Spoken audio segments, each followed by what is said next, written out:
make this all possible.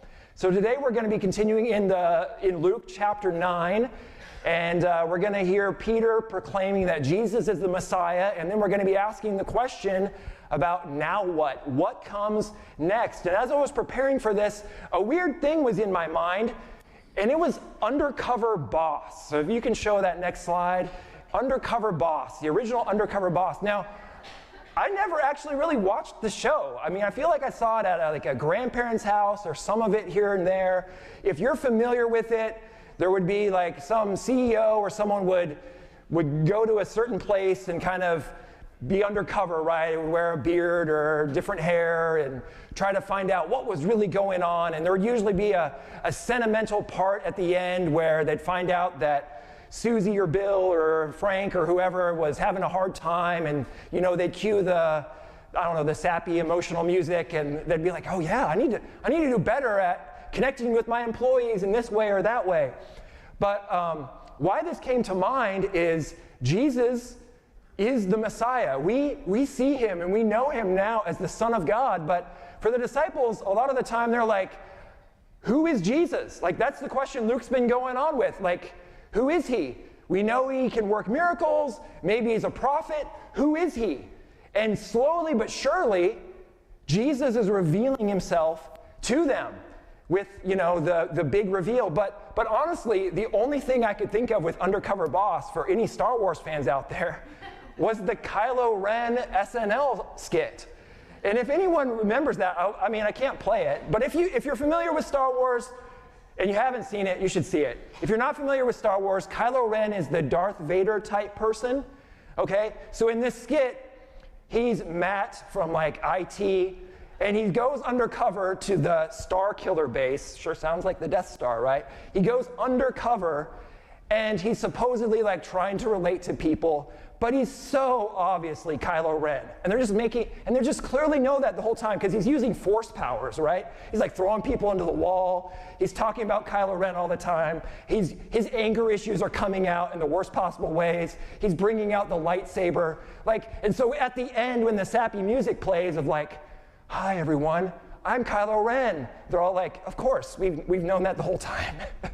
So anyway, that was the only thing that I could think of when doing Undercover Boss. And again, for us, looking back, when Peter today is going to say, Jesus is the Messiah, if you're a Christian, if you've grown up in church, if other things, you're like, well, of course, that was obvious. I mean, didn't you realize? But hopefully we'll see as we go through today, again, some of the reasons why it may not have been so obvious to them, or even, which we're going to talk about today, why knowing Jesus is the Messiah could also have certain expectations and could also be confusing in its own way.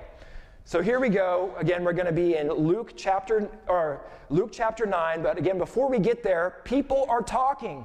People are talking about Jesus. They're wondering who he is. Is he John the Baptist come back from the dead? Is he Elijah? Who is this guy? And last time we were in Luke, we talked about the feeding of the 5,000. And many people, after seeing Jesus feed the 5,000 in the wilderness, they're sitting there and going, all right, someone who feeds people in the wilderness, that sounds a lot like how God used Moses to feed people in the wilderness. And we know something. We know that Moses promised that there's going to be a prophet like me. We touched on it more last time. I'm just going to hit Deuteronomy 18:15 this time, which says, the Lord, this is Moses saying, the Lord your God will raise up for you a prophet like me from among you, from your fellow Israelites. You must listen to him. And so some of them are going, maybe this is the person. Maybe this is that prophet like me. And John goes into detail that after the feeding of the 5,000, this is what a lot of the people in the crowd wanted to do. John 6:14 and 15, after the people saw the sign Jesus performed, saw the feeding of the 5,000, they began to say, surely this is the prophet who is to come into the world. Jesus, knowing that they intended to come and make him king by force, withdrew again to a mountain by himself. So again, many are thinking this. Many are putting two and two together. They think he's the prophet who is to come. They think he might be the Messiah, the anointed king, the one who's going to come. And if he's like Moses, Maybe he's going to free them from slavery. Maybe he's going to take them away from, the Roman issues and get rid of the no-good King Herod and the corrupt priests and people in charge there. Maybe he's the one. And so they want to make him king by force. So it's at this time that Matthew points out that they go to Caesarea Philippi. Caesarea Philippi is, in my study, it's known for a lot of negative things, not so great things. All right, the one story I wanted us to know is in Israel's history, we have Saul, right, King David, and then his son Solomon. And after Solomon's reign, after it went bad at the end, the kingdom of Israel was divided, right, into a northern kingdom and a southern kingdom. And Jeroboam became king of the northern kingdom, and he had every opportunity to succeed. But shortly after he became king, he became worried. He became afraid. He was like, here's what's going to happen. Because the temple is in Jerusalem, which is in the south, people are going to keep traveling down to Jerusalem. They're going to travel down there, and they're going to be worshiping God at the temple. And I'm going to lose my people. They're going to keep going down there, and they're going to start siding with the south. I can't have that. So he decided his big plan was he was going to set up 2 golden calves. And we know from Israel's history that setting up golden calves always is a great idea. So we know it would work great. Clear sarcasm, right? So they set up 2 golden calves. What's better than 1? 2. So they put 1 in the south and 1 in the north. And the idea was, hey, I'm going to give you a different God to worship so that way you don't have to go to Jerusalem. I don't know fully why he decided to do this, except, some of it was fear. He knew better. But the sad news is that northern kingdom never had a king who worshiped God. And it all kind of started with this point, with this moment. And where that golden calf was put was right here, right in this region. It was the town of Dan at that time. It's now been since conquered by Assyria. The Greeks were living there. After a time, the Greeks were worshiping the god Pan, which did a lot of sacrificing of goats and other things, and springs, which we learn about. And this is where Matthew probably is referring to the gates of hell when he talks about this passage. I didn't go down that rabbit trail completely, but point is, this is an odd place. This is a place of Gentile influence, a place of a lot of pagan worship. And this is where Jesus takes his disciples off by themselves, off away from probably from more of the crowd who is starting to see Jesus as the Messiah. He gets them alone and he asks them the same question that seems to be on everybody's, or a lot of people, certainly in the north of Israel, the question that they're asking. So this is what he asks the disciples. So once when Jesus was praying in private and his disciples were with him, he asked them, "Who do the crowd say I am?" They replied, "Some say John the Baptist. Others say Elijah, and still others that one of the prophets of long ago has come back to life." This is what's going around. Again, this is exactly what Herod's been hearing as well. Who is this guy? Who is this guy? Is it someone back from the dead? Some people are saying Jeremiah because Jesus seems to say some strong words and be rejected by some key leaders. They don't know. They don't know who he is. So then Jesus asks them, "But what about you?" he asked. "Who do you say I am?" Peter answered, "God's Messiah." And this is one of the places, again, Peter got to walk on water. And this is another place where Peter saying something before maybe he thinks, being the first one to jump into a conversation, it comes through for Peter right here because he's right. Jesus is God's Messiah. And Jesus, in other passages, says, yes, good for you. You know it. God has revealed that to you, that I am the Messiah. So hopefully we can see, if you've been with us for these past few weeks, that Luke has been laying this out, right? Angels are announcing this person's birth. Jesus is at the temple saying he has to be at his Father's house. He's tempted by Satan. At his baptism, a voice comes down from heaven saying, "This is my Son whom I love. With him I am well pleased." Jesus works miracles. He helps the blind to see. He casts out demons. All of these things, he can stop the wind, or he can calm the wind and the waves. And the disciples are going, "Who is this?" And Jesus puts the question to them, And Peter's right. Jesus is God's Messiah. We've finally come there. The question's been asked, who is Jesus? And it's a question that we still have to answer ourselves, but he gets the right answer. He is God's Messiah. So, Peter's probably thinking, awesome.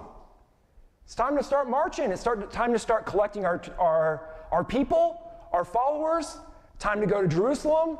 Time to get rid of those no good chief priests. Time to get rid of Herod. You're the king. You're the anointed king. You're the descendant of David we've been looking for. Let's go. But I guess I should keep reading because that's certainly not what happens. Verse 21 says, Jesus strictly warned them not to tell this to anyone. And again, I think for most of us that becomes really puzzling. You're like, it's good. Don't we believe Jesus is the Messiah? Why wouldn't you tell someone? And again, the reason is they don't get it. They don't get what kind of Messiah he is. He is still the anointed king, but in some ways, them knowing that he's the Messiah is also going to confuse them. Darrell Bock, a commentator, writes this. He says, the Messiah was seen as a triumphant figure who did not suffer at all. The disciples must have God's true plan explained to them before they can share it with others. If they go around saying, yes, he's clearly the Messiah, people are going to get the wrong idea. Just like the people just now went after he multiplied the bread and the fishes. They're trying to make him king, and Jesus is like, no, I'm not trying to become king. That's not the kind of Messiah I'm going to be.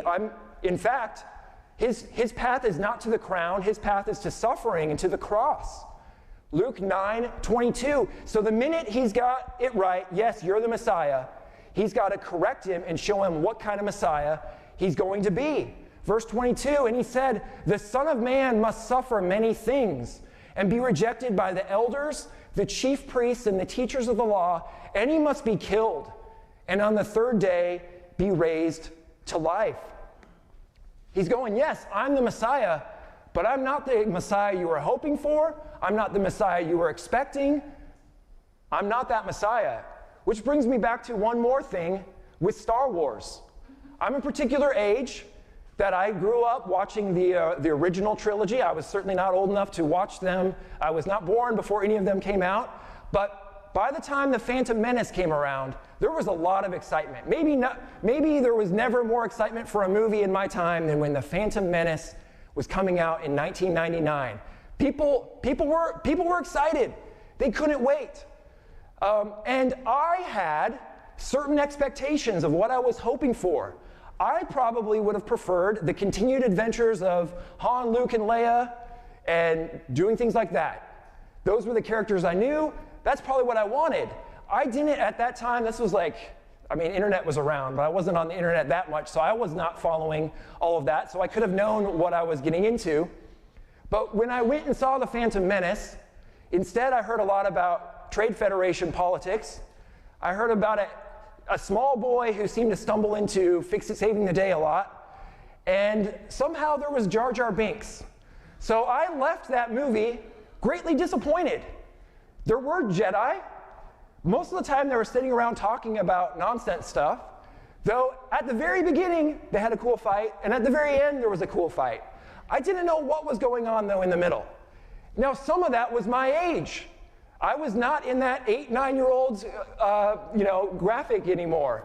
And second was, I got Star Wars, but it was not the Star Wars that I was hoping for. My expectations were so much different that it was a disappointment. And this is to a small degree, right? Yes, he's the Messiah that is to come. He's the Messiah. He's better in many ways than we could hope for. He's not just an anointed king who has a special relationship with God. He's actually the Son of God. It's better than they could ever hope for, but yet it's also not the Messiah. He's not the Messiah that they dream of, that they are expecting. So they need to, and this is the emphasis, right? They need to listen. They need to hear, because Jesus has more that they need to learn. And Matthew points out, again, you can look in Matthew 16 for his version of these events as well. But when Peter hears this, he also jumps in as the first one to talk. It's Matthew 16, verse 22. Peter took him aside and began to rebuke him. This is Jesus, right? And he says, "Never, Lord," he said, "this shall never happen to you." He's like, I got to give him a strict talking to. He can't be talking this way. What is he out of his mind? What is going on? We've got to shake him and wake him up to what Jesus needs to be about.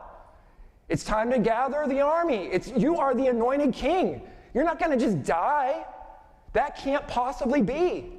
This is not the Messiah we're looking for or hoping for. And so there's plenty of them. Then when we hear these passages where Jesus is talking this way, they just can't fathom a Messiah that's going to come and die. It just is not, it's just not computing. And again, for us, with 2,000 years of hindsight and with not having the same hopes and dreams that they have, it's easier for us to see. In the passage that we most often will go to that give us evidence of that Jesus was going to come and be more of a suffering servant, be someone who had to die for us, is of course Isaiah. It's the end of chapter 52 through chapter 53. I'm just going to pull out probably some of the most well-known verses of this passage. So again, this is Isaiah prophesying about Jesus. And he says, "He was despised and rejected by mankind, a man of suffering and familiar with pain. Like one from whom people hide their faces, he was despised, and we held him in low esteem. Surely he took up our pain and bore our suffering. Yet we considered him punished by God, stricken by him and afflicted. But he was pierced for our transgressions, he was crushed for our iniquities. The punishment that brought us peace was on him, and by his wounds we are healed." And it continues on and says this, "We all like sheep have gone astray. Each of us has turned to our own way. And the Lord has laid on him the iniquity of us all. He was oppressed and afflicted, yet he did not open his mouth. He was led like a lamb to the slaughter, and as a sheep before its shearers is silent, so he did not open his mouth." I mean, this passage powerfully talks about how Jesus is going to take on our sin debt. The debt that we could not pay, he paid for us, that we could have a relationship with him. This is certainly powerful, but certainly people back then and today would just say, no, this is talking about Israel or the pain Israel has to go through. And so they're like, this isn't talking about the Messiah. This wasn't necessarily that front of mind to a lot of them at that time as being a prophecy about the Messiah. So let's go on. Again, Jesus, they're right that he's the Messiah, but he's trying to tell them what the road ahead will look like. He said to them all in Luke 9, 23 through 25, he said to them all, "Whoever wants to be my disciple must deny themselves and take up their cross daily and follow me. For whoever wants to save their life will lose it, but whoever loses their life for me will save it. What good is it for someone to gain the whole world and yet lose or forfeit their very self?" Certainly that last verse, in verse 25, reminds us of one of the temptations of Satan, when Satan's going, "I'll give you all this, I'll give you all the kingdoms of the world if you'll just worship me." And he's saying, what good is it? What good is it to have the whole world if you lose or forfeit your very self or your very soul? So what is Jesus' call? His call is to take up your cross, follow me. Take up your cross, follow me. And again, the emphasis is going to be on, and just like Pastor David talked about last week, listening, spending time with God, spending time in his word and prayer, and being able to listen, because Jesus doesn't give us all the instructions for every day, for every conversation. Plenty of times we make mistakes along the way. And God can help us. God can help us to know what are the battles worth fighting? Where are the hills not worth dying over? What should our emphasis be? What should I do in these complicated situations? And God's calling us to draw close to him, listen to him, and follow him. Because sometimes it can be easy, right? It can be easy to be wishy-washy on things we shouldn't be wishy-washy about, and to treat as super serious things that we shouldn't treat very seriously. Why do we do that? We do that because people around us are doing that, or because that's what the crowd is doing, instead of listening to God and following him even when it's difficult. And the other part that we need to listen and follow him is we need to listen and follow him when Jesus doesn't meet our expectations or doesn't meet our hopes, right? That's what the disciples were learning. When he doesn't meet our expectations, when he doesn't meet our hopes or dreams in various ways, will we still listen and follow him even when it's difficult? He goes on in verse 26 and he says this, and these are tough words. He says, whoever is ashamed of me and my words, the Son of Man will be ashamed of them when he comes in his glory and in the glory of the Father and of the holy angels. I think this is jarring for those who don't know Jesus. It's also jarring for those who do know Jesus. There's certainly been times in my life where I've been ashamed of Jesus or ashamed of certain things, and I need to go back and I need to ask for forgiveness for that. But a lot of what this verse is getting to is he's saying, it's going to be really clear one day that I am who I say I am. It's going to be perfectly obvious that I'm the Son of God. And at that moment, it's too late. It's too late to be like, oh, well, of course, I worship you now. I clearly see that you are God. And it's like, no, if you were ashamed of me back then, I'll be ashamed of you when I come. That's tough. And I think there's a degree, too, where even the disciples here fail in this, right? Because when he comes in his glory, they're about to see him in his glory. They're going to see him in a glorified self when he comes back from the dead. And they're going to also see him in his glory when he comes back again in the second coming. But certainly people like Peter, right, certainly had times where he was ashamed of Jesus as well, as many of us know. He goes on in verse 27, and he says this, truly I tell you, some who are standing here will not taste death before they see the kingdom of God. This is kind of a confusing verse, except that it comes right next to this following passage, which we're going to go through a little faster, but we're going to see how they connect. He's going to be talking about not only his resurrection from the dead, but he's also going to be talking about his transfiguration. So 8 days later, verses 28 and 29, he takes the big three, Peter, James, and John, up on a mountain with him. Here we go. About 8 days after Jesus said this, again, they're having a hard time. The disciples are like, all right, he's the Messiah. What kind of Messiah is he going to be? He takes them up on a mountain to pray. And as he was praying, the appearance of his face changed, and his clothes became as bright as a flash of lightning. We see Jesus. They're starting to see Jesus in his transfigured form, in his glorified form. Again, we're wondering, who is Jesus? Clearly, he's amazing. He's the Son of God. Who is this? Wow. Verse 30. 2 men, Moses and Elijah, appeared in glorious splendor, talking with Jesus. I don't know why it's Moses and Elijah. Some people think it's because Moses kind of is like, I can't even say it now. He's like the law and the prophets, because he gave us that. And then Elijah is like the prophet. So basically the idea that the law and the prophets testify about Jesus. Here they are, and they're there, and they're talking with Jesus. And Luke tells us what they were talking about. Verse 31, they spoke about his departure, which he was about to bring to fulfillment at Jerusalem. Departure, that is like, what? The other word for departure is Exodus, which is interesting that he was talking about Exodus with Moses. So certainly it means his Exodus to Jerusalem. Jesus is about to go to Jerusalem. Luke, from here to 19, he's going to be talking all about the journey to Jerusalem, but it's not going to be just gaining followers to take over as king. He's going to Jerusalem, and he's going to be sacrificed, and he's going to die. The Son of Man is going to die for the sins of the world. He's talking about that. He's also talking about the fact that he's about to leave. He's not going to be on this earth forever, and so he's got to prepare the disciples for what lies ahead. So they're talking. Verse 32 says this, Peter and his companions were very sleepy. I mean, is this deja vu? We know this story, right? Jesus takes Peter, James, and John to pray, and so what happens? They're sleepy, and then they fall asleep, and then they miss out.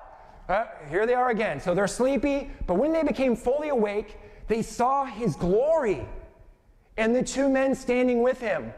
And here Peter is going to say something that I'm sure I probably would have said too, or similar. Verse 33 says this, As the men were leaving Jesus, Peter said to him, "Master, it's good for us to be here. Let us put up 3 shelters, one for you, one for Moses, and one for Elijah." He did not know what he was saying. And again, for us, this is also kind of like, what is going on? So the idea with the shelters or tabernacles is this is probably referring to the Feast of Tabernacles, and the idea that he's hoping that they'll come and stay. I mean, I think the best way that I can explain it is if I saw Jesus, Moses, and Elijah, I'd be like, hang on, guys.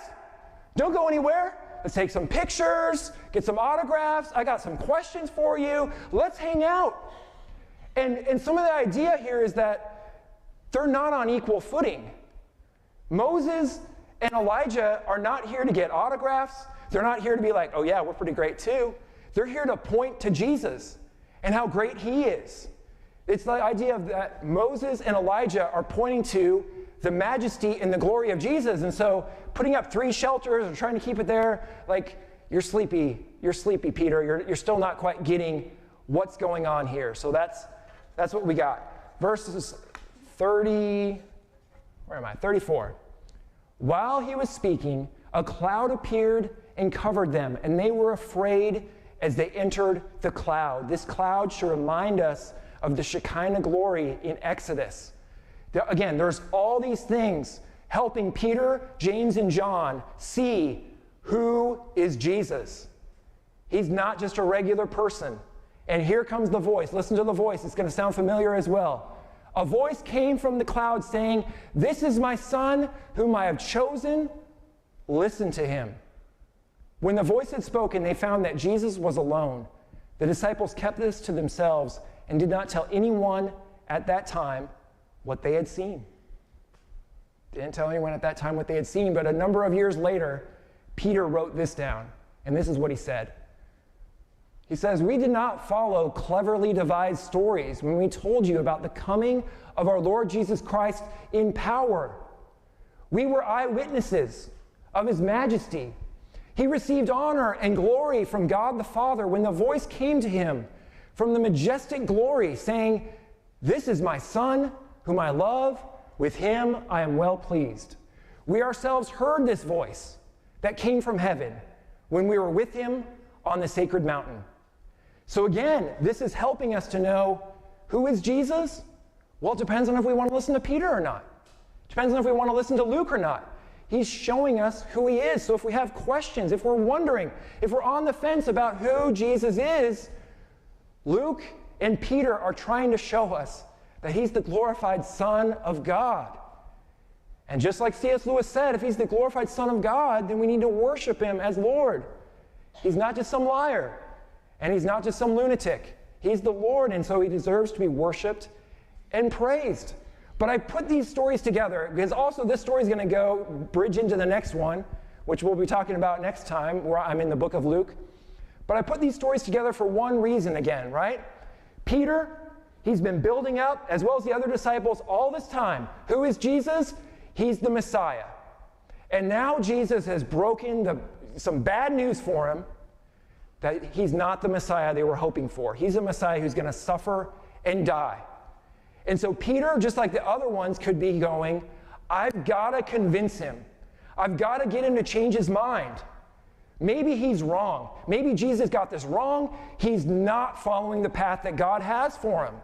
He's going the wrong way. And in that time, in that moment, when they're still bound to be thinking some of these things, Peter, James, and John get the opportunity to hear once again from God the Father in a voice from heaven saying, Jesus is doing exactly what I want him to do. He's not crazy. He's not out of his mind. He's going to the cross. He's going to suffer and die. And you guys need to listen to him. You guys need to listen because you still have so much to learn. And if you read ahead in Luke chapter 9, you're going to just see how woefully, how much the disciples are still falling short about what God is about, what Jesus is about. They desperately need to listen at this time. It may be news that they don't want to hear. He's not the Messiah they hope for, but they desperately need to listen to him. And that's true for us too, right? There are things Jesus still needs to listen to us about, and sometimes they're the things that we don't want to hear from him about. And we don't want it. And the minute he talks, we go, if you convince me of this, Lord, I'm just going to be more uncomfortable. I don't want that. But sometimes that's just the thing. Maybe God wants us to be uncomfortable about that. Maybe he wants us there. And we need to listen. We need to listen to him. Which again, can be very difficult to do. And I think, for the most part, that is where we're going to end, where we're going to wrap up for things today. Again, Peter, they see that Jesus is Messiah. He's not the Messiah that they were hoping that he would be. And so what comes next? And we're going to find out next time what will come next. But again, for us, it's just so important for us to be able to spend time with God, hear him, listen to him. This is another plug for if you'd like to be a part of a Bible study this summer. We'd love for you to be a part of that. We'd love to, we all are on that journey of trying to hear God's voice and listen and obey. And it takes the Spirit, and it takes one another and encouraging one another and fellowshipping with one another to help us to follow him even when it's difficult. With that,